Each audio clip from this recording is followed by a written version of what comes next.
urbaine, mesdames et messieurs les élus, avec un salut tout particulier à monsieur l'adjoint au maire qui était responsable de la création de ce parcours mémoriel. Mesdames et messieurs, laissez-moi tout d'abord vous exprimer mes remerciements les plus vifs pour cette invitation aujourd'hui à Sainte-Adresse et mes félicitations les plus convaincues pour ce parcours mémoriel que vous avez créé ici à Sainte-Adresse et qui effectivement renforce l'amitié entre la France et la Belgique, une amitié qui a été éprouvée au cours des siècles et qui, durant la Première Guerre mondiale, a été particulièrement illustrée par l'hospitalité que la ville de Sainte-Adresse a donnée au gouvernement belge en exil.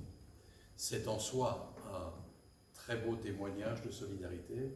Il y en a peu dans l'histoire qui vont aussi loin que la présence d'un gouvernement en exil, avec tout ce que cela implique, comme coopération en droit, en matière administrative. C'est déjà en soi quelque chose d'essentiel. Mais je voudrais aussi insister sur un autre message que la présence de ce gouvernement en exil nous apporte et qui aujourd'hui reste probablement et un peu tristement encore plus d'actualité. Vous vous souvenez probablement que ce gouvernement en exil, c'était une des premières fois dans l'histoire des hommes qu'un gouvernement prenait le chemin de l'exil. À l'époque, dans les années 10-20, le sort des armes était décisif. Et s'il était à la défaveur d'une nation, eh bien cette nation était tout simplement considérée comme anéantie.